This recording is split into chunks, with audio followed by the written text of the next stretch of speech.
Subscription کے button کو دبائیے اور ساتھ بیل آئیکن پر کلک کیجیے تاکہ آپ کو تمام ویڈیو فوراً مل سکیں۔ اس ویڈیو پسند آنے کی صورت میں اسے لائک، کمنٹ اور شیئر کرنا مت بھولیں۔ کعب بن عامر، اس کی بیوی میسونہ، بیٹی معاذ اور بیٹا مغیرہ بن کعب چاروں انتہائی پریشانی کی حالت میں اپنے دیوان خانے میں بیٹھے ہوئے تھے۔ معاذ اپنی جگہ پر اس بت کی طرح چپ چاپ گمسم بیٹھی تھی، جیسے وہ کوئی زیرو نہیں بلکہ کوئی انتہائی خوبصورت مجسمہ ہو جسے کسی نے اٹھا کر بڑے کرینے اور سلیقے کے ساتھ وہاں رکھ دیا ہو۔ کعب بن عامر، مغیرہ بن کعب اور میسونہ تینوں بڑی فکر مندی سے اس کی طرف دیکھ رہے تھے۔ اس موقع پر اس کی تسلی اور تشفی کے لیے اس کی ماں میسونہ اسے مخاطب کر کے کچھ کہنا ہی چاہتی تھی کہ اسی لمحہ حویلی کے دروازے پر دستک ہوئی تھی۔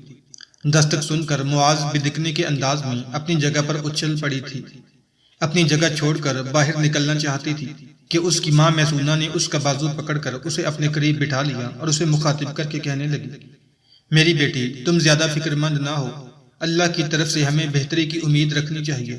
میری بچی، جو کچھ تجھ پر گزری ہے میں جانتی ہوں۔ دیکھ، دروازے پر دستک ہوئی ہے، دعا کرو کوئی اچھا پیغام آئے، بصیرت کھولنے گیا ہے۔ بصیرت نے جب حویلی کا دروازہ کھولا تو سامنے بطروش کھڑا تھا، اس کے پیچھے اس کے بہت سے راہب ساتھی بھی تھے۔ بصیرت نے دروازہ کھولا تب اپنے ساتھی راہبوں کو مخاطب کر کے بطروش کہنے لگا، تم منظر بن زبیر کے ہاں چلو، میں تھوڑی دیر یہاں کام نمٹا کر وہیں آ کر تم سے ملتا ہوں، اس کے بعد وہیں جاتے ہیں جہاں سے لوٹ کر آئے ہیں۔ اس پر وہ سارے راہب آگے بڑھ گئے۔ بطروش حویلی میں داخل ہوا۔ بصیرت نے پہلے کی طرح اندر سے زنجیر لگا دی۔ بطروش جب بصیرت کے ساتھ دیوان خانے کے دروازے پر آیا تب سب نے اپنی جگہ سے اٹھ کر اس کا استقبال کیا۔ بطروش چپ چاپ آگے بڑھ کر کعب بن عامر کے قریب ہو بیٹھا۔ کچھ دیر تک کمرے میں خاموشی رہی، پھر کعب بن عامر نے بطروش کو مخاطب کیا، بطروش میرے عزیز، یہ حسن کرسو کا کیا بنا؟ تھوڑی دیر پہلے منظر بن زبیر اندر آیا تھا، وہ کہہ رہا تھا کہ تم لیونج کی طرف گئے ہو اور ہمیں امید تھی کہ لیونج سے مل کر تم حسن کروسو کی رہائی کا کوئی سامان کرو گے، لیکن تمہیں یہاں اپنے ہاتھ دیکھ کر میں مایوس اور افسردگی محسوس کر رہا ہوں۔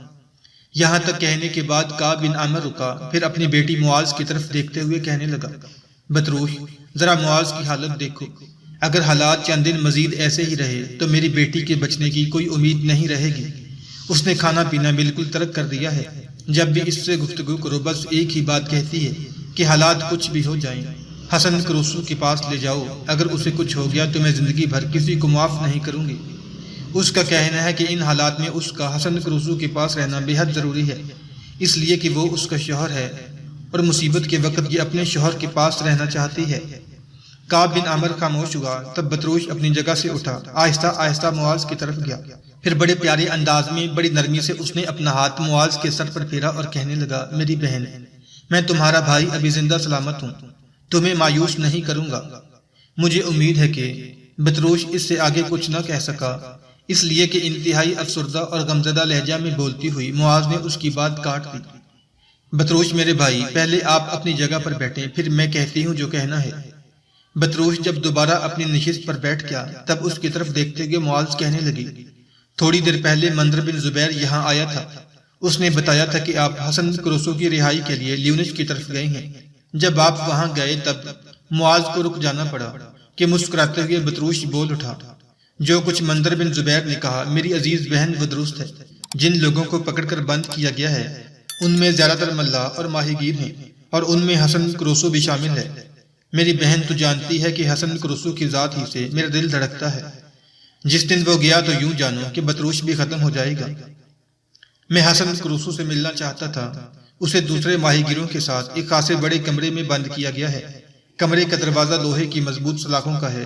میں نے ان سلاخوں کے سامنے کھڑے ہو کر حسن کروسو کو دیکھا، اس کو مخصوص اشارہ بھی کیا کہ وہ مطمئن رہے۔ میں اس کمرے میں داخل ہو کر اس سے ملاقات کرنا چاہتا تھا، لیکن میں ایسا نہ کر سکا، اس لیے کہ لیونج سویا ہوا تھا اور جو پہریدار ملاحوں اور حسن کروسو کی حفاظت پر مقرر تھے ان کا کہنا تھا کہ لیونج کا حکم ہے کہ جب تک وہ اجازت نہ دے کسی کو ان سے ملنے کی اجازت نہیں ہے، اس لیے میں لوٹ آیا ہوں۔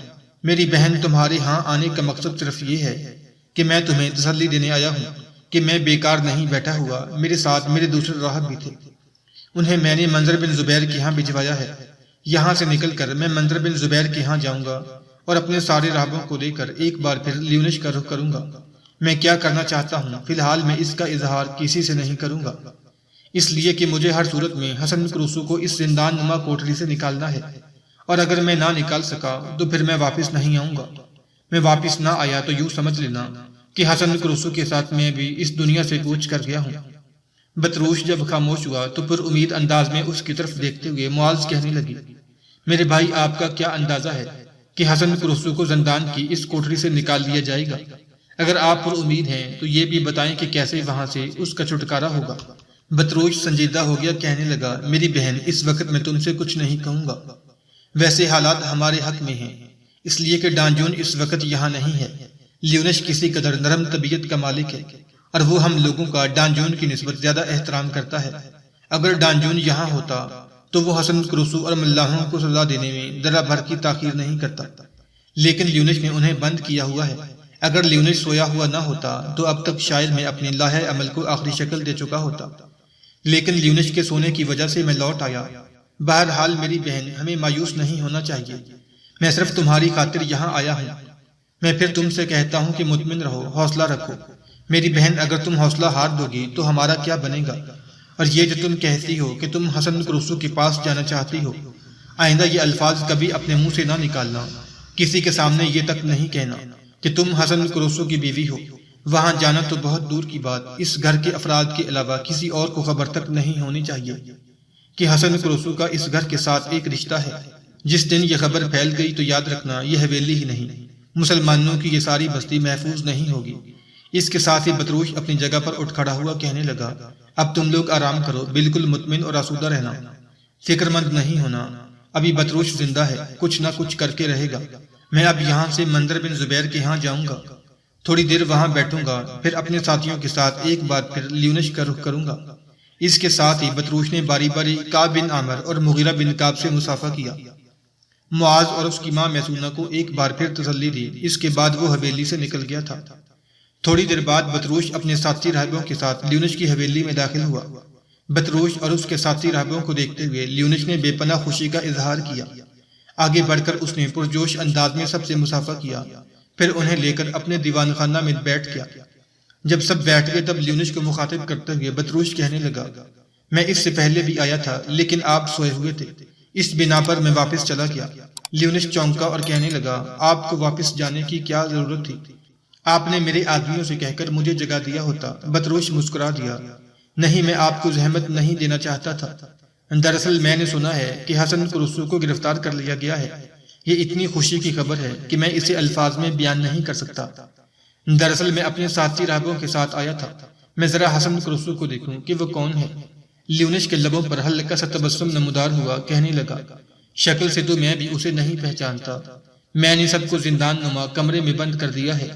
ابھی نیند سے بیدار ہونے کے بعد میں نے اپنے 2 آدمیوں کو بھیجا ہے، وہ ساحل سے اس آدمی کو پکڑ کر لائیں گے جو حسن کروسو کو شکل سے پہچانتا ہے۔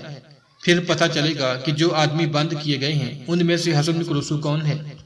جواب میں بطروش نے کچھ سوچا، پھر کہنے لگا، اگر آپ اجازت دیں تو میں ان ساتھی راہبوں کے ساتھ ان سارے قیدیوں سے مل لوں۔ مجھے امید ہے کہ ان سے مل کر جان سکوں گا کہ حسن کروسو کون ہے۔ اس کے بعد میں واپس یہیں آپ کے پاس آتا ہوں اور آپ کو بتاؤں گا کہ حسن کروسو کون ہے۔ لیونش نے بے پناہ خوشی کا اظہار کرتے ہوئے کہنا شروع کیا، اگر آپ ایسا کر گزریں تو میں سمجھتا ہوں کہ آپ میرا کام آسان کر دیں گے۔ آپ کو ان سے ملنے کے لیے مجھ سے اجازت لینے کی ضرورت نہیں ہے، آپ لوگوں سے ہی ہسپانیہ کی فلاح و بہبود وابستہ ہے۔ اس کے ساتھ ہی لیونش نے اپنے کسی خادم کو آواز دے کر بلایا۔ ایک مسلح جوان جب بھاگتا ہوا اس کے قریب آیا تو اسے مخاطب کر کے لیونش کہنے لگا، ان معزز راہبوں کو اس کوٹری میں لے جاؤ جس کے اندر مسلمان قیدیوں کو رکھا گیا ہے۔ لیونش کے ان الفاظ پر بطروش خوش ہو کر اپنی جگہ پر اٹھ کھڑا ہوا۔ اس کی طرف دیکھتے ہوئے اس کے دوسرے راہب ساتھی بھی اٹھ کھڑے ہوئے۔ لیونش اپنی جگہ پر بیٹھا رہا جبکہ بطروش اور اس کے ساتھی راہب آنے والے لیونش کے اس خادم کے ساتھ اس کمرے کی طرف ہو لیے تھے کہ جس کے اندر ملاحوں اور ماہی گیروں کے ساتھ حسن کروسو کو رکھا گیا تھا۔ لیونش کے آدمی کی رہنمائی میں بطروش اور اس کے ساتھی راہبوں کے بھیس میں اس بڑے کمرے کے سامنے گئے جس میں ملاحوں اور حسن کروسو کو رکھا گیا تھا۔ اس موقع پر لیونش کا آدمی وہاں پہرا دینے والے 3 آدمیوں کے پاس گیا اور دھیمے سے لہجے میں انہیں مخاطب کر کے کہنے لگا، کمرے کا دروازہ کھول دو اور تم لوگ ذرا پیچھے ہٹ کر کھڑے ہو جاؤ۔ اندر جس قدر ملاح ہیں ان میں حسن کروسو بھی ہے، لیکن کوئی بتاتا نہیں کہ وہ کون ہے۔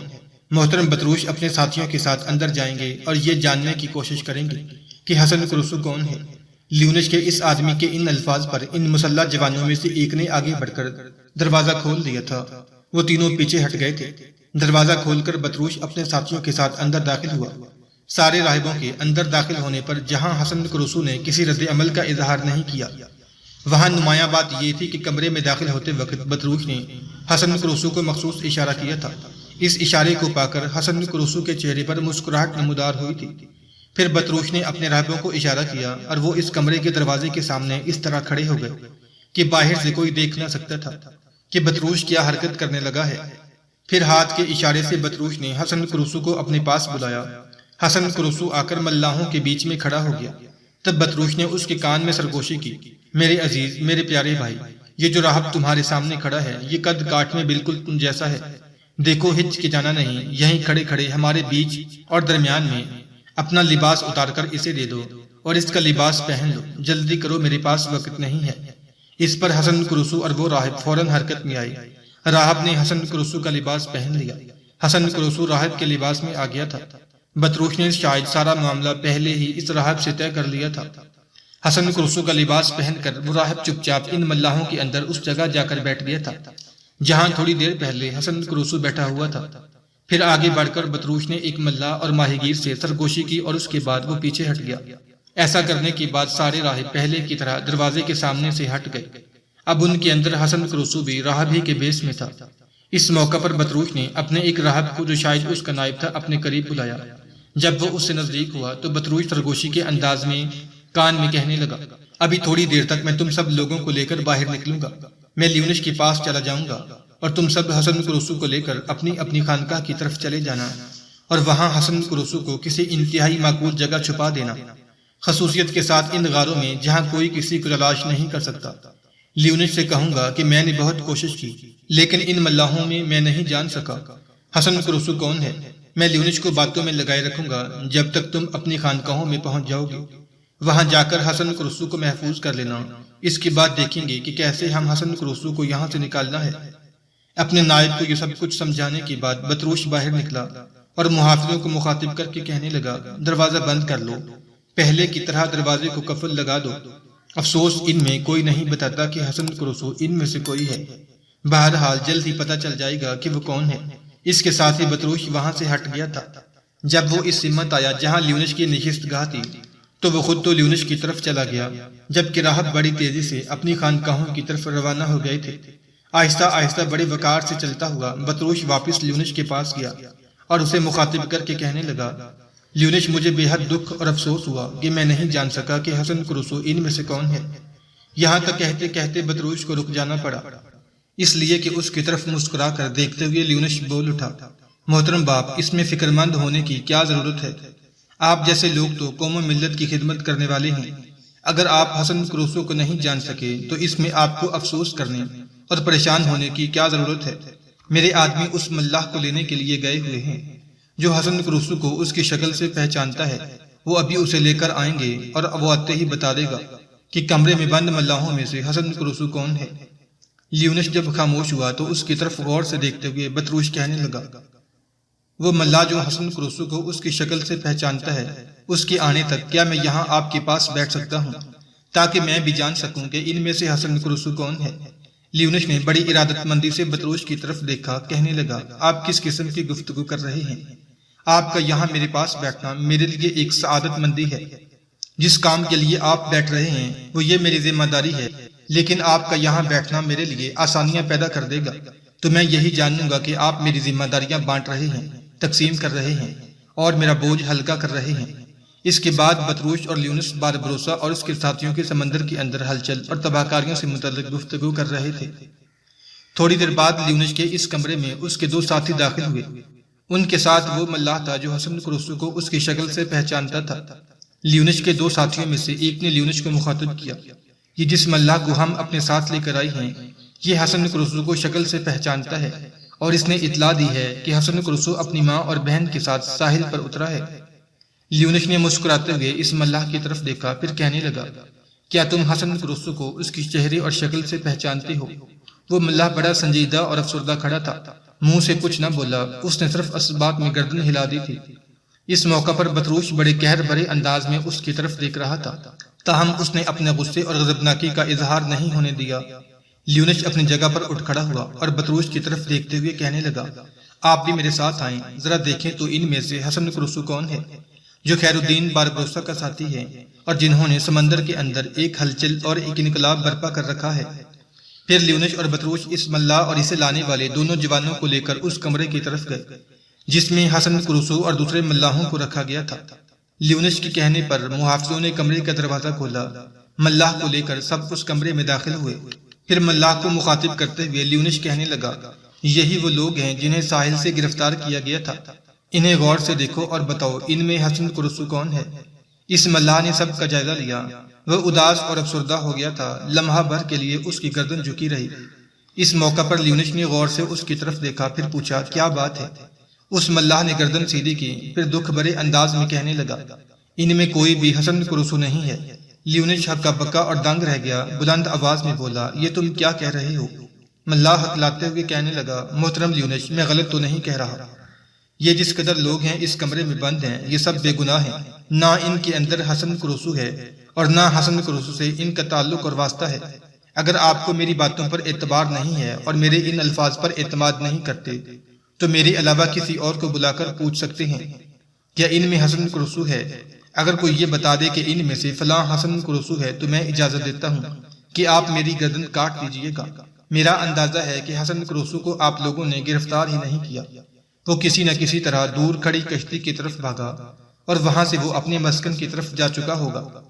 اس موقع پر بطروش آگے بڑھا، اس نے ملاح کے شانے پر ہمدردانہ انداز میں ہاتھ رکھا، پھر کہنے لگا، کیا تم کچھ چھپانے کی کوشش تو نہیں کر رہے؟ کیا تم اپنے خدا اور رسول کی قسم اٹھا کر کہہ سکتے ہو ان میں کوئی حسن کرسو نہیں؟ اس موقع پر اس ملاح نے احتجاجی انداز میں بطروش کی طرف دیکھا، پھر کہنے لگا، میں اپنے خداوند قدس کی قسم اٹھا کر کہتا ہوں کہ جس قدر ملاح اس کمرے میں بیٹھے ہوئے ہیں ان میں کوئی بھی حسن کرسو نہیں ہے۔ بطروش پیچھے ہٹا اور لیونش کو مخاطب کر کے کہنے لگا، یہ ملاح جھوٹ نہیں بولتا، سچ کہتا ہے۔ میرے خیال میں ہم نے ناحق ان ملاحوں کو یہاں بند کر رکھا ہے اور ان میں حسن کرسو نہیں، لہذا ہمیں انہیں چھوڑ دینا چاہیے۔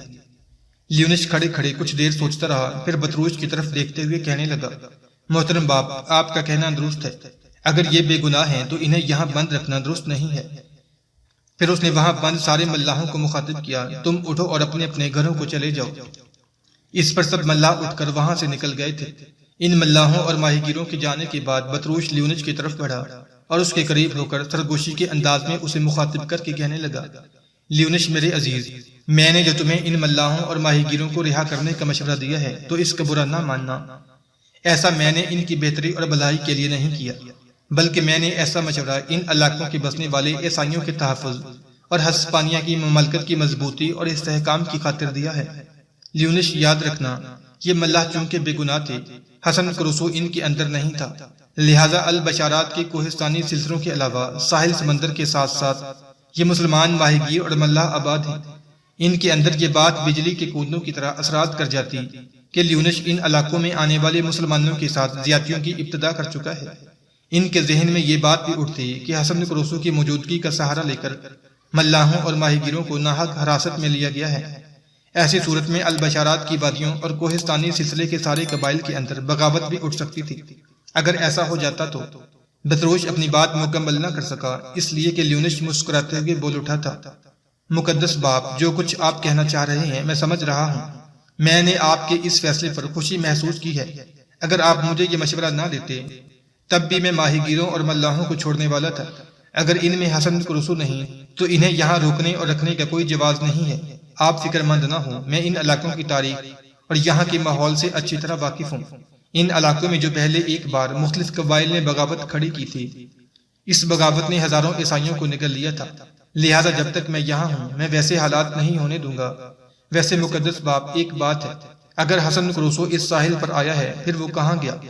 لیونش رکا، کچھ سوچا، پھر دوبارہ وہ کہہ رہا تھا، میرا دل کہتا ہے کہ وہ یہاں آیا ضرور تھا، اس لیے کہ ساحل پر اس کی ماں اور بہن دونوں ماری گئی ہیں، اور مجھ پر یہ بھی انکشاف کیا گیا ہے کہ وہ اپنی ماں اور بہن سے بچڑا ہوا تھا۔ چند دن پہلے ہی اس کی ماں اور بہن اسے ملی تھی اور وہ ان دونوں کو اپنی دادا کی قبر پر لا رہا تھا۔ ساحل پر جو حسن کروسو کی ماں اور اس کی بہن ہلاک ہوئی ہیں، اس کا مطلب ہے حسن کروسو یہاں آیا تھا۔ اب اس سے آگے معاملہ میری سمجھ میں نہیں آتا۔ اگر وہ یہاں آیا ہے تو پھر کدھر گیا، اور اگر وہ یہاں نہیں تھا تو ہم نے ان سارے بے گناہ ملاحوں کو پکڑ کر ان کو کیوں حراست میں رکھا؟ اور اگر حسن کروسو یہاں آیا ہے تو پھر وہ کہاں ہے؟ کیا یہاں ان علاقوں میں روپوش ہو گیا ہے؟ کہاں چھپا ہوا ہے؟ کہیں ایسا تو نہیں اس کے ساتھ اس کے کچھ مسلح دستے بھی ہوں اور موقع پا کر وہ ہم پر حملہ آور ہونے کی کوشش کرے اور ہمیں نقصان پہنچائے؟ جب تک لیونش بولتا رہا، بطروش خاموشی سے اس کی طرف دیکھتا رہا، غور سے اسے سنتا رہا۔ جب وہ خاموش ہوا تب وہ اس کا ذہن خالی اور صاف کرنے کی خاطر بول اٹھا۔ لیونش، یہ بھی تو ممکن ہے کہ وہ یہاں سے بھاگ جانے میں کامیاب ہو گیا ہو۔ دیکھو، جہاں تک حسن کروسو کی یہاں آمد کا تعلق ہے تو یہ بات تو طے شدہ ہے کہ وہ یہاں آیا، اس لیے کہ اس کی ماں اور بہن کا یہاں آنا اس بات کا بین ثبوت ہے کہ حسن کروسو ان کے ساتھ تھا۔ وہ دونوں اکیلی نہیں آ سکتی تھی۔ لیونش، وہ کوئی عام آدمی نہیں ہے۔ خیر الدین باربروسا کے عمدہ سالاروں میں سے ایک ہے۔ اس نے یہاں آنے کا کوئی اہتمام اور بندوبست ضرور کیا ہوگا۔ اس کے ساتھ فالتو کشتیاں ہوں گی یا کچھ محافظ ہوں گے۔ جو ہی اس نے دیکھا یہاں حالات خراب ہیں تو میرا اندازہ ہے کہ وہ یہاں سے بھاگ گیا ہوگا۔ یہاں کوئی بھی اسے پناہ دینے کا خطرہ مول نہیں لے سکتا۔ تاہم آپ مجھے اجازت دیں تو میں اپنے راہبوں کو ان بستیوں کے اندر پھیلا دوں۔ وہ جگہ جگہ ڈھونڈیں اور یہ جاننے کی کوشش کریں کہ کیا کسی بستی، کسی کوچہ، کسی گھر میں حسن کروسو نے پناہ تو نہیں لے رکھی۔ بطروش دم لینے کے لیے رکا، پھر وہ دوبارہ کہہ رہا تھا، لیونش، یہ کام میں از خود نہیں کر سکتا، اس لیے کہ میرا انتظامیہ سے کوئی تعلق نہیں ہے۔ ہم مذہبی لوگ ہیں، ان کاموں میں گھسنا نہیں چاہتے، لیکن چونکہ اس میں عیسائیت کے احیاء اور فروغ کا سوال ہے، اسی بنا پر میں آپ سے کہہ رہا ہوں کہ اگر آپ برا محسوس نہ کریں تو میں اپنے راہبوں کو مختلف مسلمانوں کی بستیوں میں پھیلا دوں گا تاکہ وہ جاننے کی کوشش کریں کہ البشارات میں کہیں حسن کروسو تو نہیں چھپا ہوا۔ بطروش کی اس گفتگو سے لیونش کی آنکھوں میں ایک چمک پیدا ہوئی۔ پھر بڑی عاجزی سے وہ بطروش کو مخاطب کر کے کہنے لگا، مقدس باپ، اگر آپ یہ کام کر گزریں تو میں سمجھوں گا آپ کا مجھ پر وہ احسان ہوگا جو میں زندگی بھر نہیں اتار سکوں گا، اس لیے کہ جب حکام بالا کو یہ خبر ہوگی کہ حسن کروسو یہاں آیا تھا اور بھاگنے میں کامیاب ہو گیا تو اس میں میری ہی نہیں ڈان جون کی بے عزتی کا بھی اندیشہ اٹھ کھڑا ہوگا۔ لیکن مجھے ڈان جون سے تو کوئی خطرہ نہیں، اس لیے کہ وہ مجھے کچھ نہیں کہے گا، میرے عزیزوں، میرے ساتھیوں میں سے ہے، لیکن حکمران طبقہ اس سلسلے میں ہمیں ضرور سرزنش کرے گا۔ اگر آپ البشارات کی وادیوں اور بستیوں میں اسے تلاش کرنے کی کوشش کریں تو میں جانوں گا کہ جو کام مجھے کرنا چاہیے تھا وہ آپ نے اپنے ذمے لے لیا ہے۔ یہ آپ کا مجھ پر بہت بڑا احسان ہوگا۔ لیونش جب خاموش ہوا تب کچھ سوچتے ہوئے بطروش کہنے لگا، محترم لیونش، اگر آپ برا نہ مانیں تو میں اس ملاح اور ماہی گیر سے آپ کی موجودگی میں ملنا پسند کروں گا جس نے حسن کروسو کو دیکھا تھا۔